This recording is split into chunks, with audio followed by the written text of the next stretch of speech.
This is amazing. Amazing. I want to thank you all. This is incredible. Who knew? I knew it was going to be good. Who knew? And you know, outside we have thousands of people trying to get in. Should we let them in or not? No. Wow, this is incredible. Thank you all very much. We are going to take our country back. We've lost our country. We're going to take it back. We've lost it. I'll tell you what's going on is incredible. You know, the Iran deal, I don't know if you've been seeing what's going on with Iran. They violated the agreement already. I mean, it is a few days after all.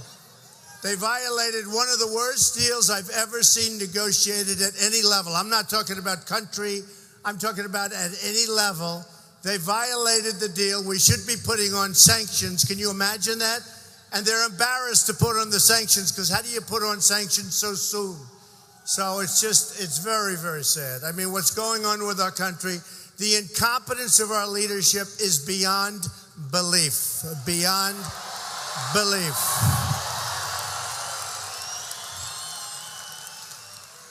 So sad. But you know what? We're going to make America great again. It's going to go quickly. It's going to go quickly. Remember this, I'm pretty good at signals, and I see a lot of things happening. One thing I see out there just happened today in Tehran. They're burning down the Saudi embassy. You see that. Now, what that is Iran wants to take over Saudi Arabia. They always have. They want the oil, okay? They've always wanted that. You watch. I predicted a lot of things you have to say, including get the oil, take the oil, keep the oil, right? I've been saying that for 3 years, and everybody said, oh, I can't do that. I mean, this is a sovereign country. There is no country. They have a bunch of dishonest people. They've created ISIS. Hillary Clinton created ISIS with Obama. Created with Obama.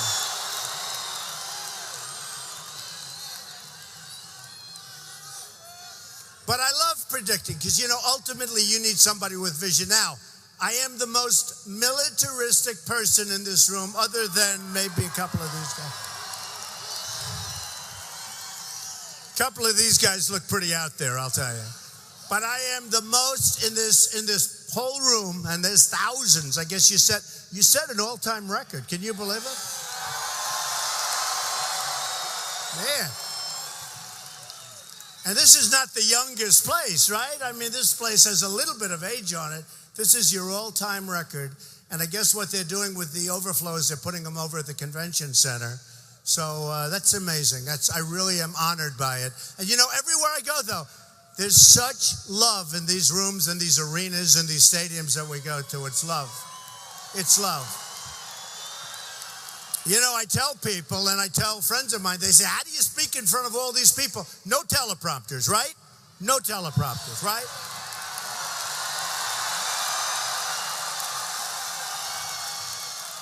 We've had enough of the teleprompter guy. We don't want any teleprompters.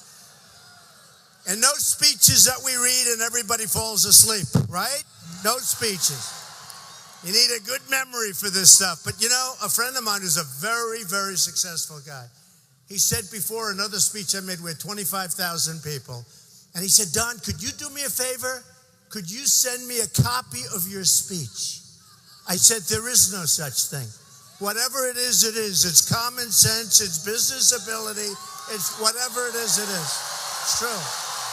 It's true.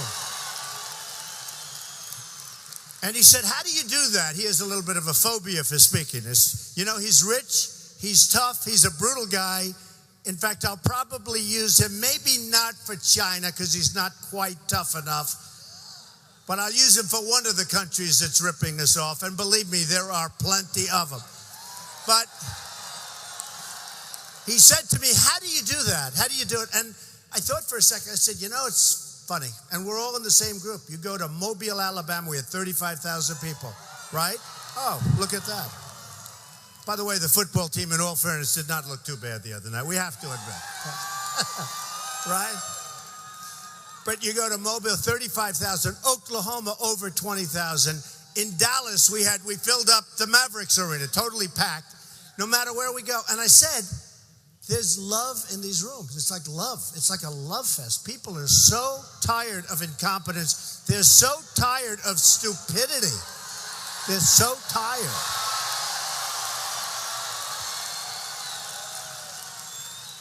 And, you know, it's really amazing. So I was watching a commentator before today, and they said, Trump draws by far the largest crowd. So I like that. And then he said, he's plain spoken. Now, you have to understand, I went to an Ivy League school. I went to the Wharton School of Finance, the #1 school. I mean, it's like impossible. It's great. My uncle was a professor at MIT, and he's saying plain spoken. Now, I didn't know if that was a little bit of a wise guy or what. I can't understand it. And by the way, our audience is young and old. It's really, really smart. We have the smartest people. We have the smartest people. We sort of have everything. We probably have a few that aren't so smart, right? But we have the smartest, we have the best, and we have people, and I'm telling you, no matter where I go, and this is why, and I told my friend, it's not hard, because it's, no matter where, we're all the same. You know, everybody I see, they want to make America great again. That's what they want to do, no matter where. And it's been sort of an amazing period of time. So, you know, I always talk, and they always say, oh, it's terrible, my opponents. Can you imagine these guys? They got 2 in the poll, like Jeb Bush. He's got 2. He said, I shouldn't be talking about the polls. If I were him, I would not talk about the polls. I'd pretend they don't exist. But the opponents are always saying, he's always talking, but I love polls. Now, so far I love them, because I went out on June 16th, and almost right from the beginning, we've been right at the top. We've been right at the top. Every single time. And some new polls just came down, just happened to have them, just quickly. CNN, you know, we're 36 to 16 to 14 to 12 to 4. And then you have Bush at $59 million spent. He's at 3. And interestingly, with CNN, they did a second part of the poll. I get a kick out of these politicians. They give millions of dollars to pollsters. Okay, millions. And you know what? Every week, these guys hand me polls, the most incredible polls. It's like you can't read them, there's so much. I learn more about myself. I say, why do they spend so much money on pollsters? Now, I'm going to start spending quite a bit of money because I just want to be sure. I don't want to take any chances. I don't want to do it on the cheap. I don't want to do it on the cheap, right? He says, I don't want to do it on the cheap. But until now, I've loved it because I've spent less money than anybody else and have the best result, right? Now, that's what should happen with our country. Think of that. Think of it. Think of it. In education, as an example, we're number 28 on the list worldwide. So we're the 28th. That means 27 countries, including some literally, I mean, countries, you wouldn't even believe they're countries, they're better than us. And yet, in terms of money spent per pupil, there's nobody even close. We're number 1. So we spend far more, like far more, than anybody else, and yet we're number 28. By the way, we're getting rid of Common Core. I get elected Common Core. Common Core is gone, right?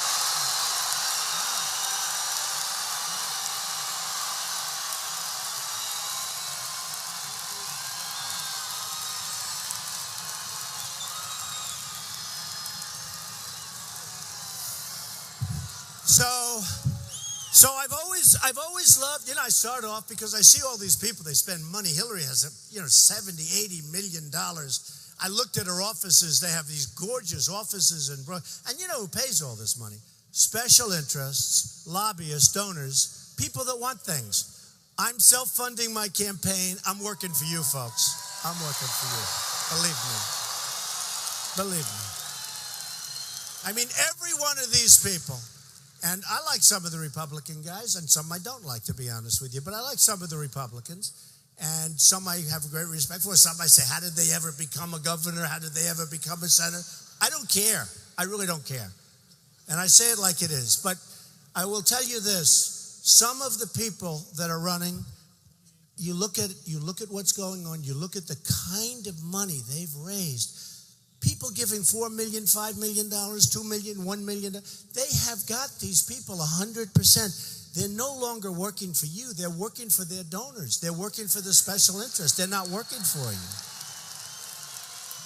You know, I was in Iowa recently in front of a great crowd of people. And I said, look, my whole life I've made money. I've had an ability to make money. Oh, by the way, our budget. You saw what they did 2 weeks ago. Can you believe? That was like, and you know, it went so fast. So many different things. It went so fast. We're funding all of these people that they want to bring in from Syria. We're funding visa programs. No, think of it. Which, by the way, we have no idea who they are, where they came from, and they're young and they're strong, and there's a lot of men. And you look at this migration, and you say, maybe it really is the ultimate Trojan horse. Look at what's happening with Germany. Did you see yesterday?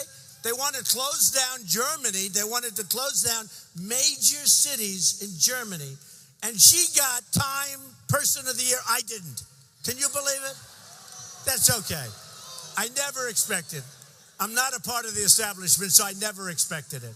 But she got it, and I think what she's done is absolutely atrocious. By the way, we all have a heart, and we want to see something good happen. And in Syria, you build a safe zone. You get some of the Gulf states, they have so much money.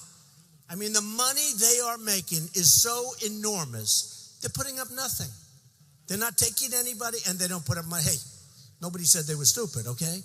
We put up the money.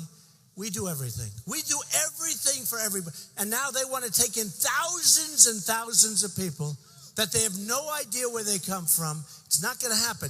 And if it does happen, assuming I win, if I win, we're doing awfully well, and we do great against Hillary head for head. Believe me. Great. And just in case you have any question, all right, the last person that Hillary Clinton wants to run against is me. Believe me. Believe me. Believe me.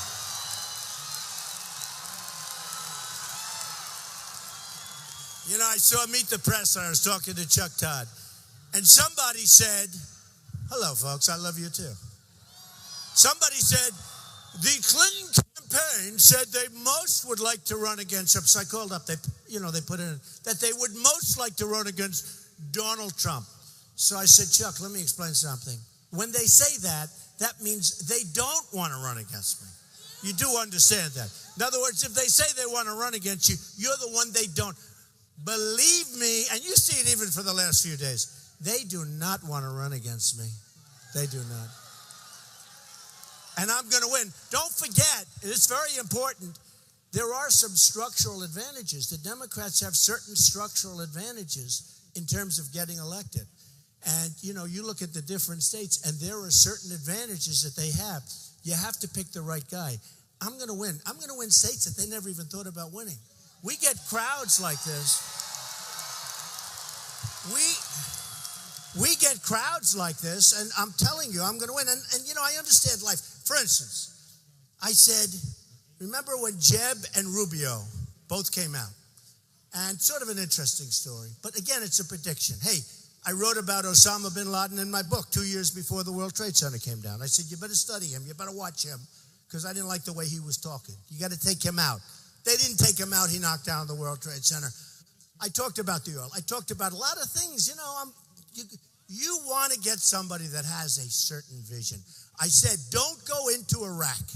Again, the most militaristic person. I'm going to build our military so strong, so powerful, we're never going to have to use it.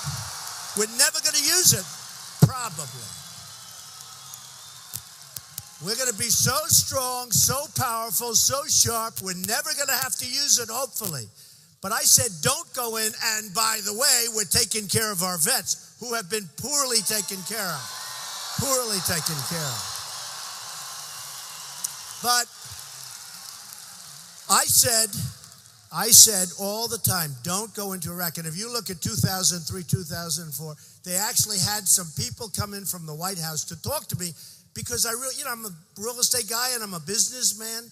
I employ tens of thousands of people over the years, tens of thousands. I create jobs. I'll be the greatest jobs president that God ever sent to this planet, believe me. But that's what I do. But because of the fact that I seem to get a little bit of press, I was saying, don't go in, don't go in. And they tried to talk me out of it. I said, look, if you destabilize Iraq, if you obliterate their military, which is essentially what we did, Iran is going to take over Iraq and everything else. And that's exactly what happened. And I wrote about it, and I talked about it. If you look at Reuters in 2003, 2004, articles about it, and, you know, again, I'm somebody that believes in the military, but you got to know when to use it, and we use it wrong. And then we backed people that are a disaster. I mean, they're a disaster. They wouldn't let certain people be inclusive to the government, and that's how ISIS happened. That's what happened. They couldn't come in. So now we have Iran taking over Iraq as sure as you're standing, and in some cases sitting. You have Iran taking over Iraq. So think of this. And this is something came to my mind 2 weeks ago. They made this great deal. They get $150 billion, right? Can you believe that deal? We never even asked for our prisoners, right? We never even asked. They have the worst, one of the dumbest I've ever seen. And I said, it's one of the greatest deals I've ever seen. Then I thought, no. You know who made another better deal than that? Iran. Because they're going to take over Iraq. We gave them Iraq. Second largest oil reserves in the world. We gave it to them. We handed them. And how about our president saying, we're leaving Iraq on a certain date? So the enemy pulls back. No, think of it. I'm watching this a couple of years ago. I'm watching. And I said, did he actually say a certain date? Because now what happens, the enemy, they don't want to die, folks, okay? Believe me. You know, you hear about, oh, they want to die. They don't want to die. And they don't want their families to die. And by the way, their families know exactly what's happening. They know. Those wives know. Those wives know. They know exactly what's happening. We are weak and we are soft and we're pathetic.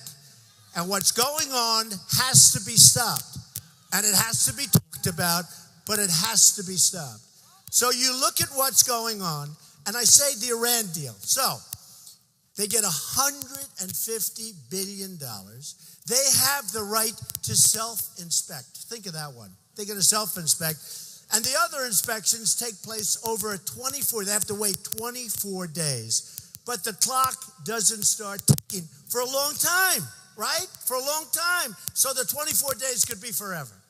By that time, they'll sweep up the floors. They'll paint them battleship gray. They'll say, oh, we weren't doing nuclear weapons here. By the way, I have to be honest.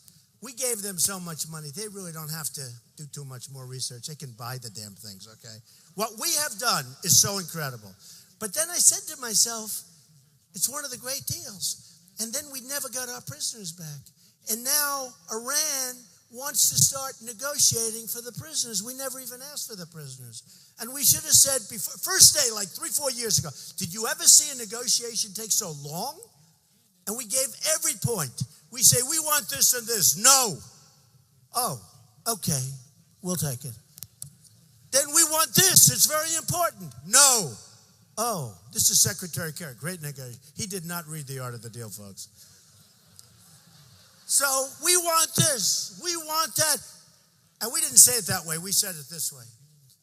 Would it be possible for us to have anything? Could we get anything? Just anything, please. No, you can't have anything. Oh, okay, we'll take it. This is, so you know, it's funny, I was telling you, so I have Ivy League education, smart guy, good genes, I have a great genes and all that stuff, which I'm a believer in. But you know what? So it's like so incredible because I go in and I see what's happening. And I see what's happening, and you predict, and they don't want to give you credit. Like, for instance, these cameras back here right now, they will never show this crowd. They'll never show this crowd. No, they're never going to show this crowd. They're never going to show it.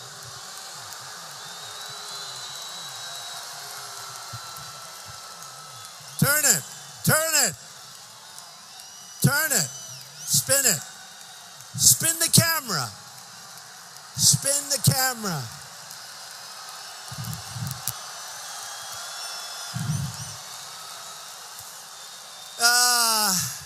guy in the middle. Look at the guy in the middle. Why aren't you turning that camera? Why aren't you turning the camera? Terrible. It's so terrible. Look at him. He doesn't turn the camera. He doesn't turn the camera. It's a disgusting, I'll tell you, it's disgusting. The only time they turn the camera is if we have a heckler. I like hecklers because the only time these guys turn the cameras, and then you see how many people are here. I tell you, I go home all the time. And my wife, she watches on television. It's always live. And they do get good ratings for these speeches. But she watches on television. She always says, like she'll say, tonight I'll get home, like 1 o'clock in the morning. She'll say, darling, did you have many people there? I say, what? She'll say, they never take the camera off your face. They don't want to show the crowd. That's what it is. They don't want to show. They're really dishonest people. No, they are. No, look at the guy in the middle. Look at that guy. Turn the camera. Turn it.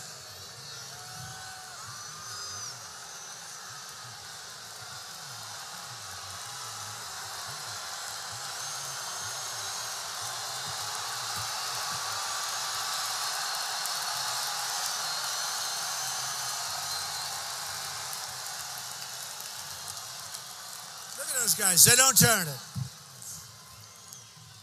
But if one person's over in the corner, if one person's over there, those cameras, they make them into a pretzel. I thought they couldn't turn them. I thought mechanically they didn't turn. They turn. They turn. Put a guy over in the corner that's protesting, and you'll see those cameras, they'll be in 14 different positions. It's so damn unfair, the press.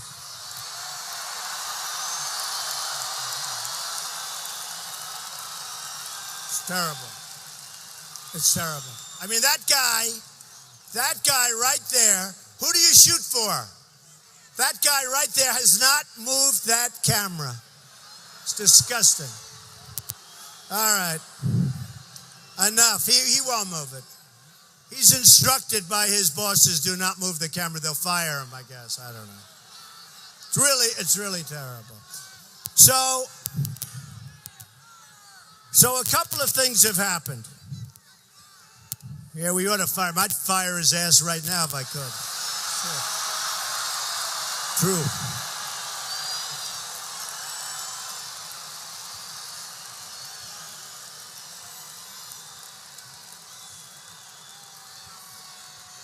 You know, just to show you stupidity at this level, they don't realize that showing these crowds is good television. Okay, they don't really. I'm telling you, my wife said they never move from your face. Now, you know, I think I have an okay face. They never move from your face. They never, ever move from your face. And you see it with this character in the middle. And honestly, look at the people up. Look, every corner. And then outside of the arena.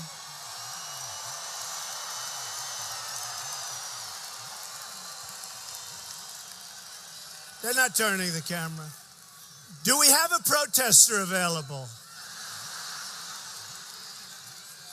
It would actually be good television, but they want to marginalize all of us, so it's really terrible.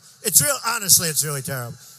Well, that's okay. Now look, so CNN did a poll, and CNN's not necessarily in love with Trump. That I can tell you from their coverage.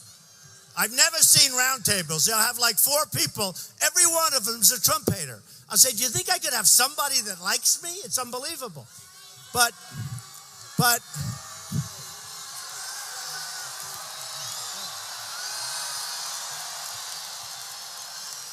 it's unbelievable. And you know what's happening? You are so smart because you people get it. I mean, why do I have 42% and 40%? If I would read my press, I would say maybe I should be at nothing. I should be like Bush and some of these guys. I should be at nothing. The people, I'll tell you what, one of the most pleasant things that's happened, number one, the turnouts. Number two, in all fairness, the kind of receptivity of the polls. They've been amazing. But number three, the people are really smart. They get it. The people really get it much better than I ever thought possible. They get it. They know how crooked this system is. They know these reporters are crooked people, many of them. They're crooked people. They know it. So anyway, so with CNN, they did a second part of the poll. So I'm at 36% to 16 to 14. Cruz is in second place. He's at 16. Carson's at 14. Rubio's at 12. Christie's at 4. Bush is at 3. Okay. Now, they had a second part of the poll. Who does best on the economy? That should be an easy one, right? Trump, 55%.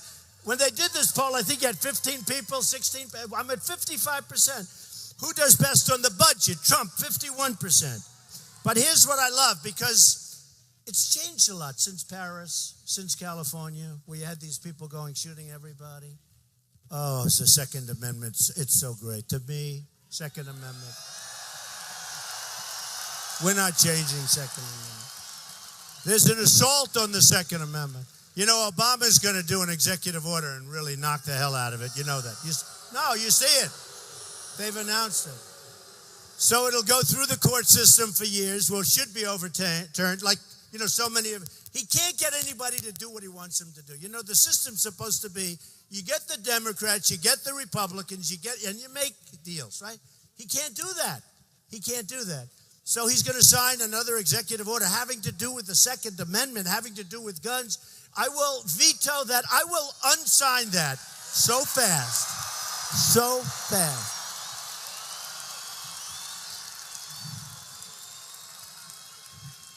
On illegal immigration, which is a big thing and became so big, you know, when I signed up, we will build the wall. He wants to build the wall. We will. We will build the wall. We will build the wall. And this will be a real wall. This will not be one of these jobbers, you know, little wall. A little wall that costs like $2 billion, right? We'll build a real wall for a hell of a lot less money. We're going to build a wall. We're going to let people come into the country, but they're coming into the country legally. There's none of this crap that we've been going through. When I brought up illegal immigration on June 16th, when I announced, it was, did I take punishment? I mean, Rush Limbaugh said he received more incoming than any human being I've ever seen. And then he doubled up, because then I found out I was even more correct. And then you had the killing of Kate from San Francisco, this incredible person, and Jamil in Los Angeles, and you had another one in Los Angeles, a woman, 66-year-old veteran, was killed, sodomized, raped, and killed by an illegal immigrant. Wasn't supposed, and many, many more. This is 3 examples, and many, many, many more. Bad for the economy, bad for so many things. They got to come in legally. They got to come in. We can't let these people take over our country. It's no good. It's no good. It's no good. And what's happened is they know how, and by the way, do you notice when I said the wall, everyone said, oh, you can't build a wall. The hell you can, it's easy. And I always tell, so China, 2,000 years ago, China built a wall that's 13,000 miles long. This one's 2,000 miles long, and you really, really need 1,000 because you have a lot of natural barriers. So you need 1,000. So China can do something 2,000 years ago that's 13 times longer and bigger than what we want to do. But I'm going to make the Great Wall of China look not so good, because we're going to have a wall that's going to be a real wall. It's going to be a real wall. So illegal immigration, Trump wins with 48%. And ISIS, Trump wins again with almost 50%. Foreign policy, I win. I win all this stuff. And I actually said, I win so much with these polls. Why aren't we just having the election tomorrow? Let's get it over with, right? You know, it's crazy. Very importantly, with the debate, you know, these are the debate scores, and I wrote them down. And they do these online debates and the online scores. Hundreds and hundreds of thousands of people call in. Drudge, who's this incredible guy, 46% for Trump. Who won the debate? The last debate. Who won it?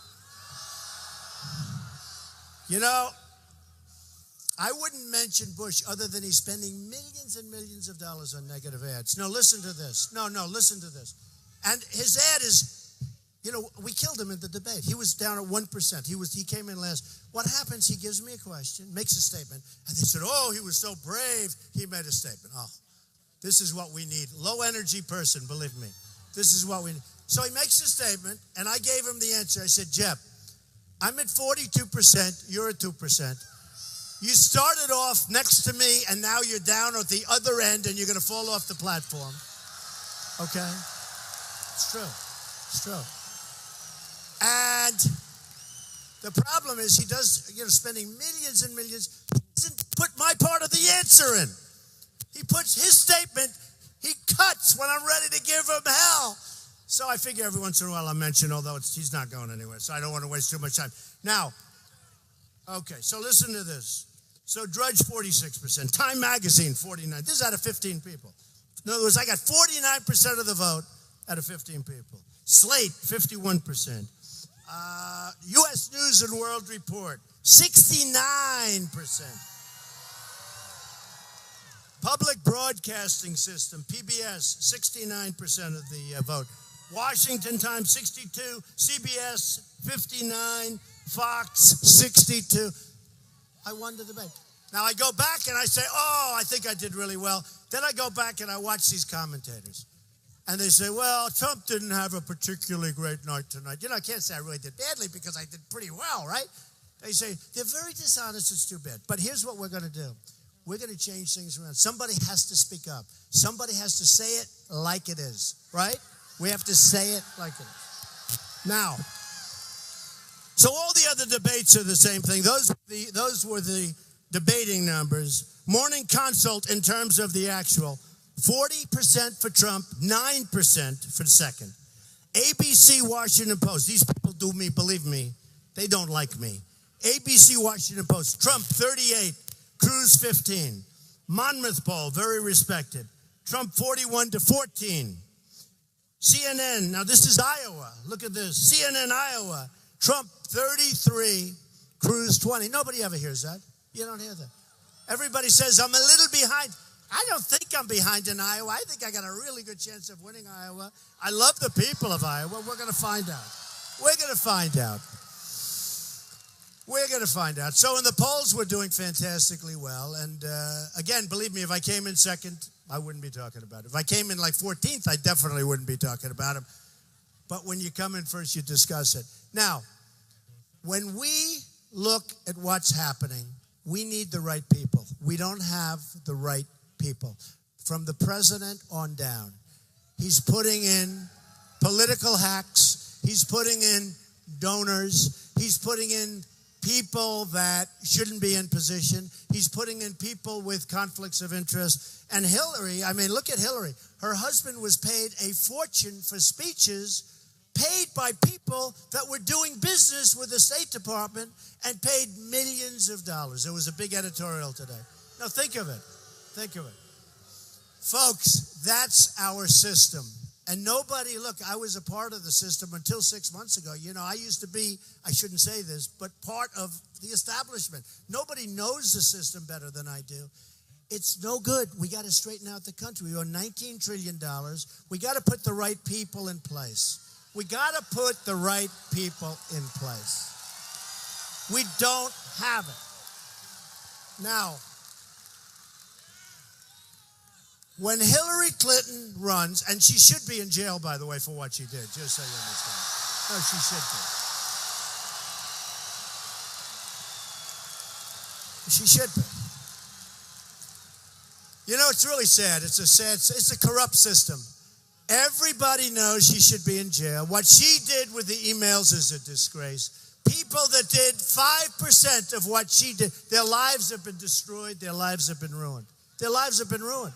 You look at General Petraeus. Nice guy, had some bad moments, right? Nice guy. What happened? They destroyed him. They've destroyed other people for doing far less than Hillary. I don't think they're going to do anything to her. That's my opinion. I don't think they're going to do anything. I think she's going to run. She's being protected. She's being protected 100%. And you know what? It's not right. It's almost not right to all of the other people that have suffered so greatly. That's if you really want to know the truth. It's not right. But, so let's assume it's, in one way, I'd rather run against her than anybody else I can think of, if you want to know the truth. But at the same time, it is not fair because she shouldn't be allowed to run and a lot of things should happen to her. But here's the story on Hillary. Hillary will go out and she'll go to Iowa and she'll make a speech and it'll be very guarded. You ever see it? She doesn't come into like this. Everything's guarded. They'll pick up people from a line. How are you? What did Hillary have for breakfast? Okay, you can ask that question. And it's really, okay. But you ever notice she'll do one thing, it'll be very short, then back into the plane, and she goes back, and you don't see her anymore for like another week. And I say this, and I know it. We need somebody very smart. We need somebody very strong. Not just strong, you got to be smart. Because we're being outsmarted and outfoxed by the entire world right now. The entire world.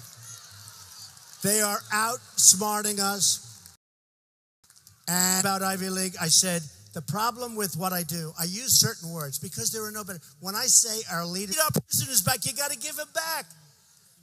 I can't believe they didn't walk from that negotiation a couple of times. They would have been able to make a deal. That would have been better. And I'm all for making a deal. It's got to be a good deal, though, not a bad deal. Not a horrendous deal.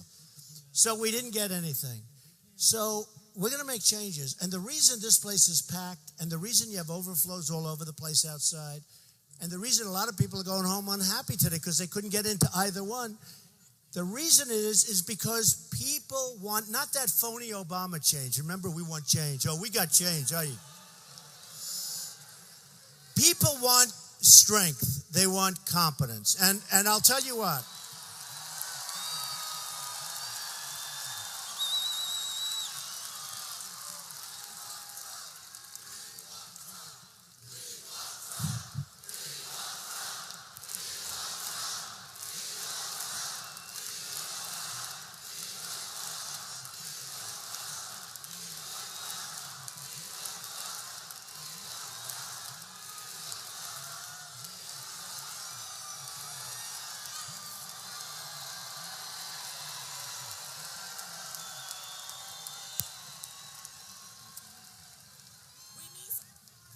These two became big stars. I hope they're making a hell of a lot of money, but they're great.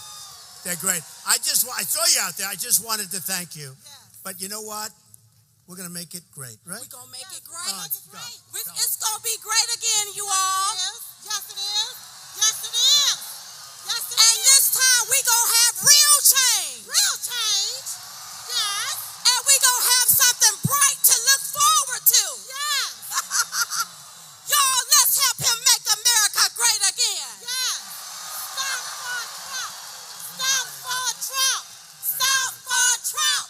Stop for Trump. That's so beautiful.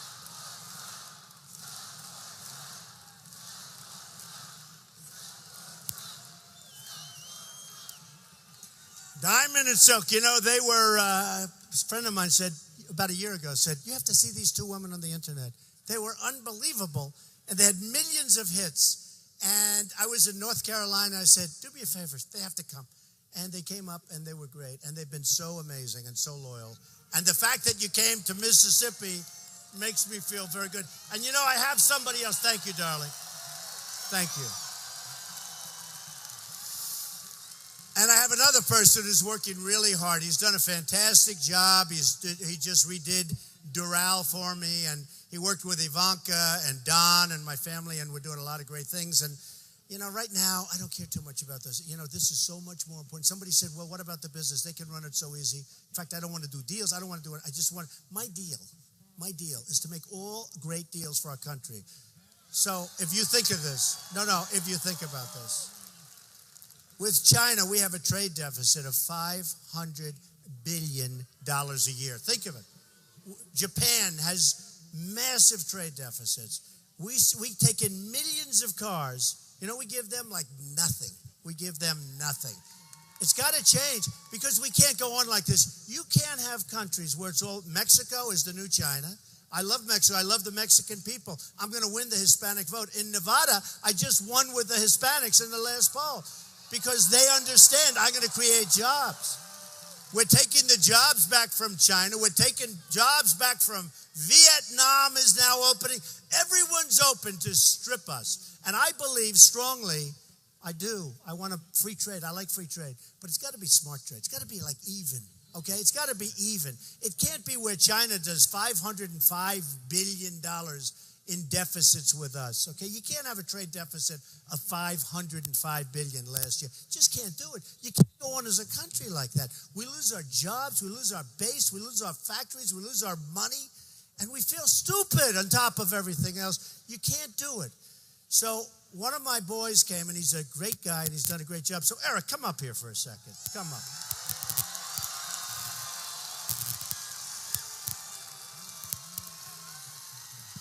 My 6'6" boy. Just say something. Well, I love this man more than you can possibly imagine, and as a family, we are so proud of him. You know, we've been working together for 10 years, and it's amazing. He stepped into this race 6 months ago, and he's winning it. And we are going to win it. We are going to win this presidency, and we are going to turn this whole crazy thing around. And we are proud of him.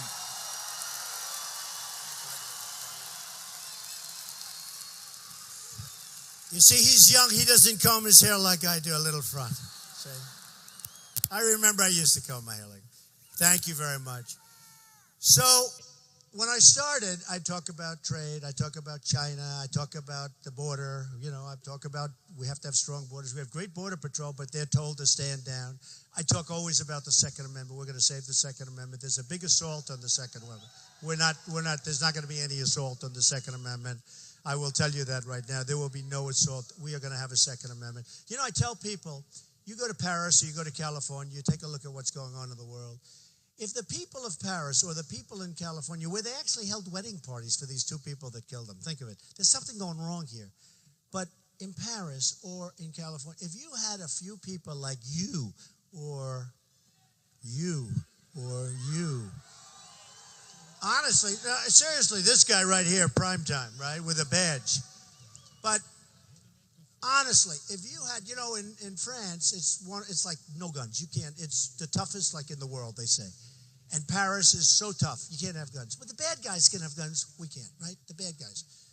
If they had 4 or 5 people that I just pointed out, and they had a gun taped into their ankle or put on their belt, where we could do a little shooting in reverse, it wouldn't have been that way.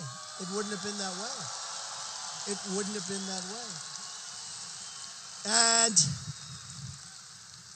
I mention it all the time, and I say it to people, and New York City is sort of gun control heaven for so many people, but I negotiate, I talk to people, we debate the subject, and they lose almost immediately. I say, wouldn't it have been better if instead of losing 130 people in Paris, we had the right to fight back? You know what they did in Paris? Get over here, boom. Get over here, boom. Get over here. And you have a lot of people so badly hurt, they're going to have a lot more than the 130 deaths. But just, boom, nobody, they were total sitting ducks. How about our military base where we lost the 5 soldiers, one of whom was a world-class marksman, one of the best, and they had a gun-free zone on a military base, which I would end in the first hour of my presidency. A gun-free zone. And a maniac walks in and shoots these 5 soldiers who were really great soldiers. They were unprotected. And I say to these people, some of whom they're good people. It's the naivete, the stupidity, the naivete. I say to these people that I talk, wouldn't it be better? And we'll be like having this debate in front of 20 people, right? And they lose all the time. They can't win it. And then you call them up the next day, have you changed your mind? No. It's just crazy. We need protection. If the people in California, if the people in Paris, if so many more, if the soldiers were allowed to have their guns on the military base, it wouldn't have been that way. You might have lost a couple, but those guys would have been gone. They would have been dead. It would have been over with. It would have been over with. And I tell the newscasters all the time, this lowlife who was in charge, I call him the guy with the dirty hat. They're calling him mastermind. And then the next sentence they say, they're using the internet better than we. We invented the internet, meaning this country. It came out of here. Silicon Valley, wherever. And and yet they're using it so brilliantly. They're taking young, impressionable people, in some cases probably other people too, but they're taking young, impressionable people, and they're getting them to fight for ISIS. And then they go over and they fight, and we take them back. Where were they? They were fighting for ISIS. We take them back. No more coming back, folks. Hey, by the way, that's the least. That's going to be the least of their problems. That's going to be the least of their problems coming back. But there won't be any more coming back. Can you imagine? They go over there and then they show their passport. We take them back. It's not going to happen anymore. But when you think about guns, think about that. If people had guns, it's a terrible thing to say. People have guns. You're going to fight back. You're going to save lives. You're not losing lives. You're going to save lives. So we're going to protect the Second Amendment.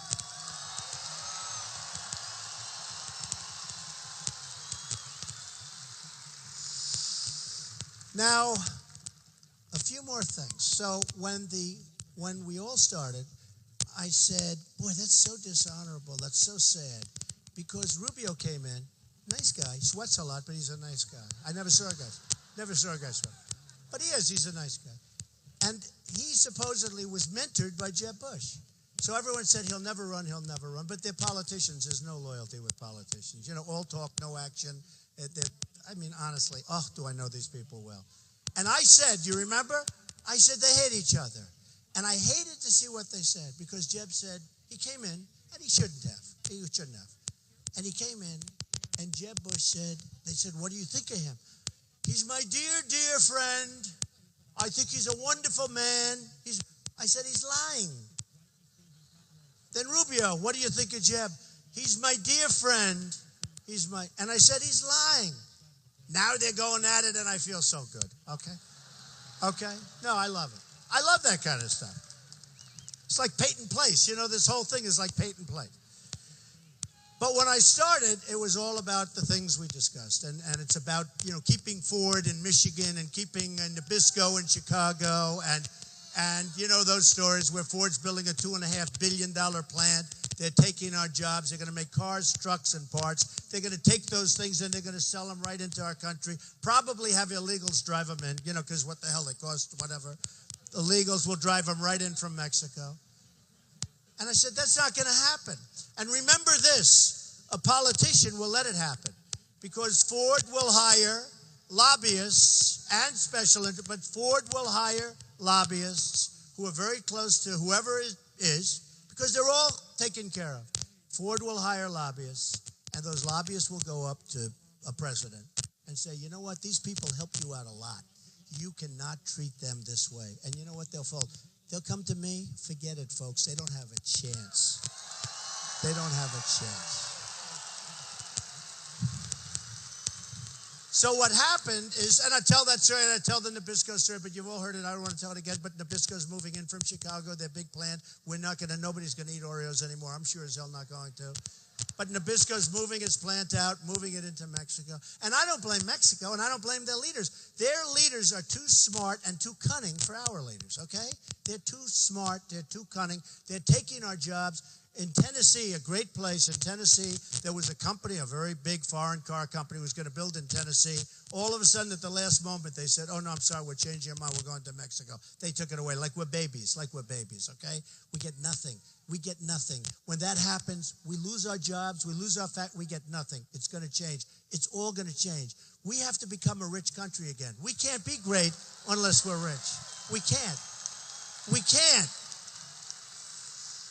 A beautiful woman came up to me, and a sort of elderly woman. She came up, she said, Mr. Trump, I like you so much, I'm voting for you, but are you nice enough to be president? I said, I'm actually a nice person, but I go wild when I see what's going on with our country. She said, but you know what? You're right. She said, but are you? And I said, honestly, this is not going to be, I think I'm a very nice person. I love people. I love everybody in this room. I really do. I love everybody in this room. I love everybody. But I'll tell you what, I said, this is not going to be an election based on niceness. This is going to be an election based on competence.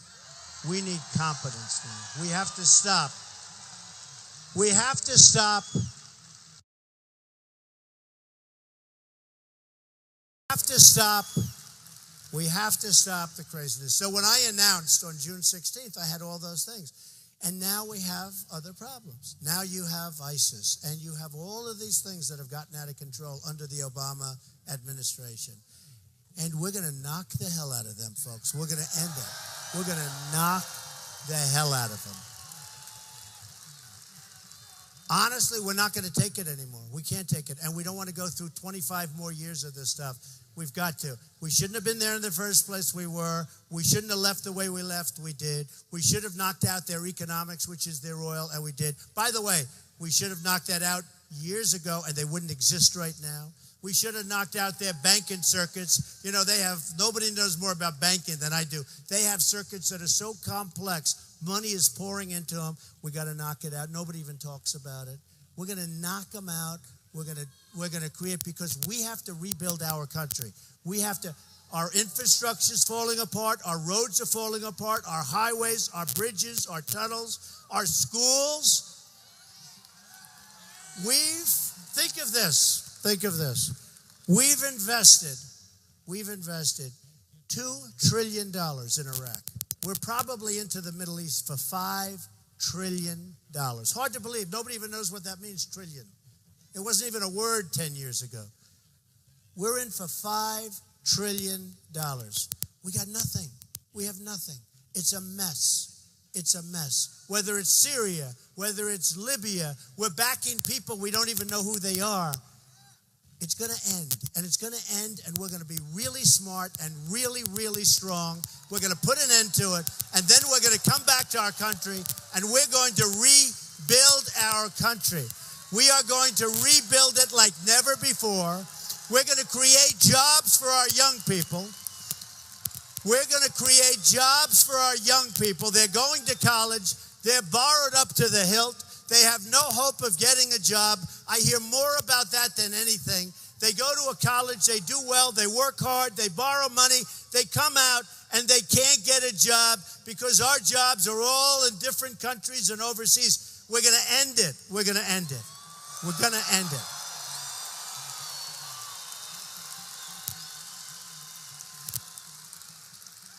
We are going to change our tone. We're going to be respected by the world. We're going to be listened to. We're going to be listened to. We're not listened to. We give billions and billions and billions of dollars away to countries.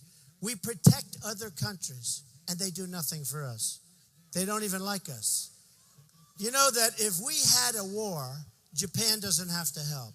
If somebody attacks Japan, we have to immediately go for it. That's what the agreement says. So if Japan is attacked, we have to protect them. If we're attacked, they don't have to bother. What kind of deals are these? South Korea, I order thousands and thousands of television sets a year. They all come out of South Korea, except for Sony, and Sony lost its way in all fairness. But they all do. Samsung, LG, they're all out of South Korea. They are a behemoth economically. So what happens? We protect them. We spend billions and billions. We got the maniac next door, who, by the way, does have nuclear weapons. Probably can't fly yet, but, eventually they'll be able to. But he does have, and nobody brings it up. That's like a subject they don't want to talk about. Some things you have to talk about.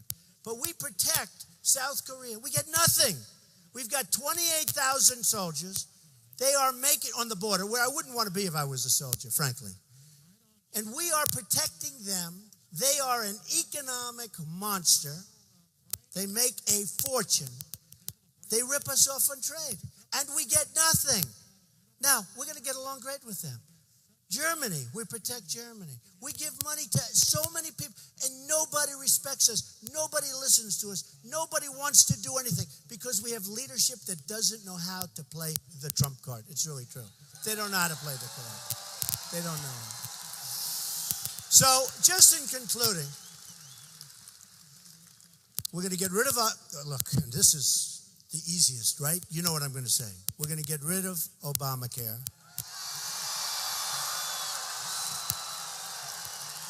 We're going to repeal it and replace it. You know, your rates, I don't know if you know, your rates have gone up 25, 35, 45%. It's going to die in the year 2017 anyway. It's dying. It's totally dying, which I predicted. Should have been killed, except that Justice Roberts in the Supreme Court allowed it to go on.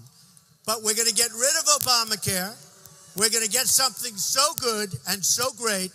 We're going to straighten out our borders. We're going to straighten out our military. We're going to take care of our vets. We are going to make our country better than ever before. We're bringing back our jobs. We're going to make something really special. And I want you to remember this night. I want you to remember this night. You've got to get out and vote. When it comes to your time, you know, you're not too late down in the circle. You've got to get out. And I say it to the people in Iowa. I say it to New Hampshire. I say it to South Carolina. I say it to Nevada. You got to get out and vote. We can't take a chance. I say this all the time. If you're having problems, if you're not feeling well, if you're having all sorts of difficulty, if your wife says she's leaving you, she doesn't love you anymore, I don't care. Get out and vote, right? You got to get out and vote.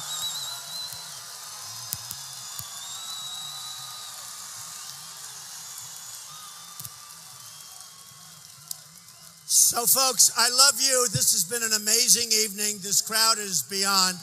And I just want to tell you, we're going to work together. We are going to make our country truly, truly, truly great again, greater than ever before. Thank you very much. Thank you. Thank you very much.